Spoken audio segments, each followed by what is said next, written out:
Have you noticed the recent emergence of maximalist fashion styles showing up on the runways in Milan, New York, and Paris? Is this a departure from the more subtle, minimalist fashion movement? Or does it instead represent a more nuanced way in which trends actually emerge and coexist within culture? The reality is that fashion continuously transforms as a system of meaning through responses to broader cultural, economic, and social forces, each cycle reshaping our understanding of personal expression. To fully appreciate these shifts, we need to understand fashion trends not merely as aesthetic changes, but as evolving story systems. Story systems that consist of both explicit and implicit codes of meaning. Explicit codes, such as overt design elements and recognizable patterns, clearly communicate a designer's intentions, while implicit codes operate more subtly, relying on nuanced cultural references, shared symbolism, and deeper emotional resonance. Quiet luxury emerged distinctly in response to the economic anxieties of the 2009 recession, characterized by timeless silhouettes, meticulous craftsmanship, and a deliberate avoidance of overt branding. At the start of the recession, many brands were forced to brown bag their products, adopting a more discreet approach. This stealthy strategy gradually shifted, placing greater emphasis on how pieces are made. Craft and purpose replaced the shortcut of logos, marking an intentional pivot away from conspicuous consumption. Instead, quiet luxury relied on implicit codes to express status with subtlety and sophistication. The less that was said, the more it implied a profound knowledge of the brand. In the context of post-pandemic consumption, we can observe a clear shift toward maximalism, driven by a heightened desire for individual expression, personal storytelling, and emotional engagement through clothing. After a period of restraint and uncertainty, fashion has embraced vibrant colors, dynamic shapes, and unabashed creativity, utilizing explicit codes to boldly communicate identity. Yet, rather than existing in opposition to quiet luxury, maximalism remains interconnected with its implicit language, sharing a commitment to intentional craftsmanship and quality. This evolution reflects a broader cultural negotiation between self-expression and discernment, where bold aesthetics and refined craftsmanship coexist rather than compete. We can better understand how these evolving codes of meaning operate in culture by recognizing how language functions as an interface to the world around us. Language shapes our reality. It is the primary tool through which we first learn to navigate the world as children. It structures our perceptions, allowing us to categorize experiences, form relationships, and develop a sense of self. Cognitive theorist Jean Piaget's concept of assimilation provides deeper insight into this process, highlighting how we integrate new information into our pre-existing mental frameworks. Assimilation refers to the way individuals absorb and interpret new experiences through the lens of what they already know. Rather than forming entirely new categories for every new encounter, the mind fits new information into familiar structures, refining and expanding them over time. This process is fundamental to how language and culture evolve. New expressions, concepts, and meanings emerge by building upon the frameworks we already understand. In fashion, this process means that society continually absorbs and integrates emerging styles, ideas, and aesthetics, such as the bold expressiveness of maximalism, into pre-existing frameworks, including the refined sophistication of quiet luxury. Rather than existing in strict opposition, these stylistic movements engage in a dynamic interplay, shaping and reshaping each other over time. Cultural taxonomies are not static. They evolve through this ongoing dialogue, adapting to shifting values, economic conditions, and social aspirations. Maximalism and quiet luxury, for example, may seem to represent opposite ends of the fashion spectrum, one exuberant and expressive, the other restrained and understated. Yet their coexistence and interaction highlight how cultural signifiers are not rigid binaries, but fluid constructs that borrow from, respond to, and even merge with one another. This synthesis reflects a broader cultural process in which meaning is constantly negotiated, redefined, and assimilated into new contexts, ensuring that fashion remains a living, adaptive form of expression. There is a continuous interplay between explicit and implicit codes in fashion, where seemingly contrasting styles inform and refine one another rather than existing in isolation. Designers like Christopher John Rogers exemplify this synthesis, seamlessly blending the meticulous craftsmanship and refined restraint associated with quiet luxury with the bold expressiveness and vibrant energy of maximalism. His work demonstrates how fashion is not merely about aesthetic opposition, but about creating new dialogues between established and emerging stylistic codes. Rogers' approach highlights how explicit markers, such as structured tailoring, premium materials, and precision detailing, coexist with implicit cues of playfulness, exuberance, and bold color theory to redefine contemporary elegance.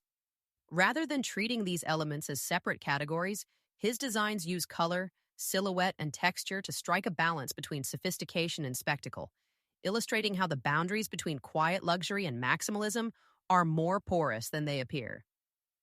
This fusion reveals fashion's deeper role as a dynamic language system, where meaning is not fixed but continuously negotiated. Each garment becomes a text of cultural expression, balancing explicit and implicit meanings to communicate deeper narratives about identity, aspiration, and belonging. Through this lens, designers like Rogers are not just creating clothing, they are constructing visual lexicons that reflect and shape the evolving cultural landscape. In fashion, understanding trends goes beyond merely observing styles. It involves decoding the underlying cultural codes and social signifiers that give rise to them. This is precisely where culture mapping becomes essential.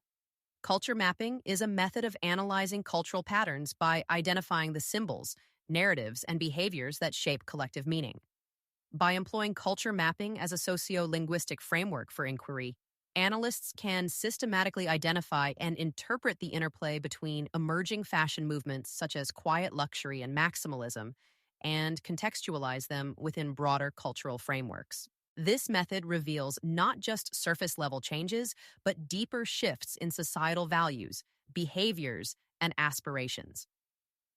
At the core of culture mapping is the concept of resonance, measuring how trends emotionally engage and align with social groups on multiple levels, including emotional, cultural, and systemic dimensions. Resonance transcends traditional metrics of popularity or sales, instead capturing how deeply a style or trend resonates with an individual's subconscious desires, cultural identity, and wider social implications. In fashion, resonance helps to explain why certain styles gain traction while others fade, illuminating how garments become symbols loaded with meaning, capable of influencing and reflecting societal shifts. When we apply culture mapping to analyze the emergence of post-pandemic maximalism in contrast to post-recession quiet luxury, we reveal what appears to be micro-uniforms emerging as powerful forms of communication. Micro-uniforms refer to highly specific, yet widely recognizable stylistic codes adopted by particular social groups to signal identity, values, and cultural alignment.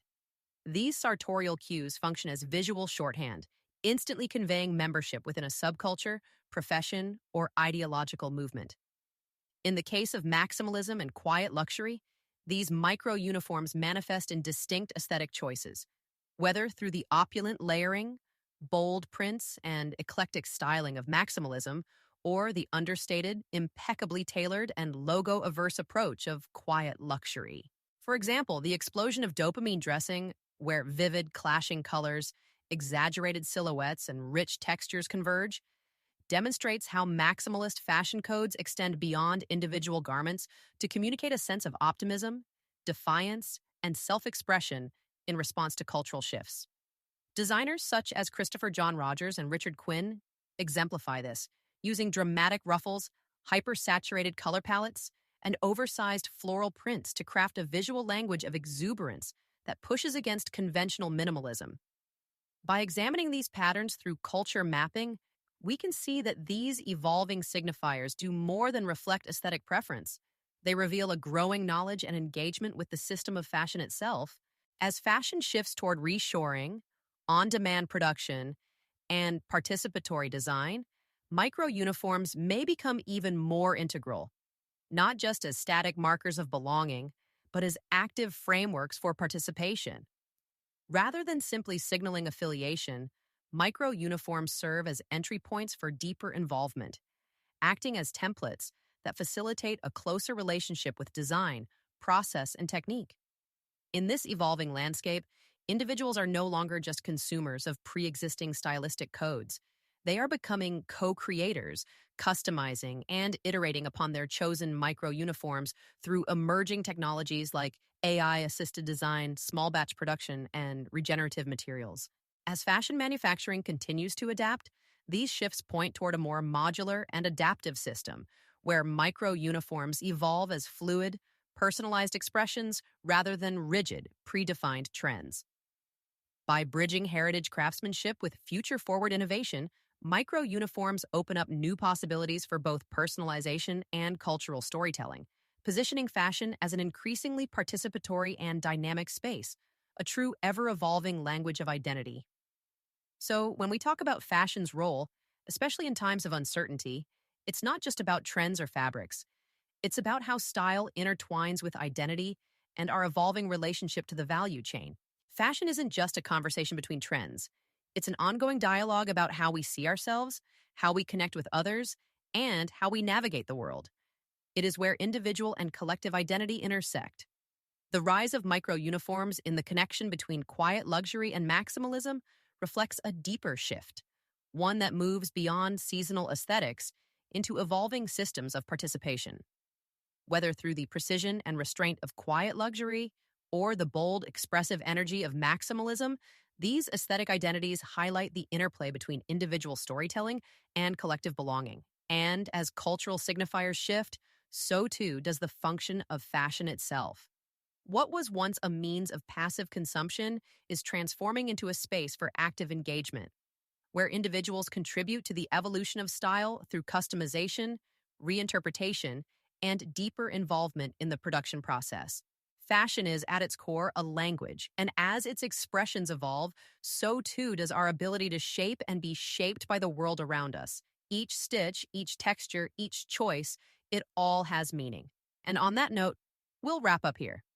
Thanks for listening, and until next time, keep exploring the evolving cultural signals, because every choice we make is part of the larger story fashion continues to tell.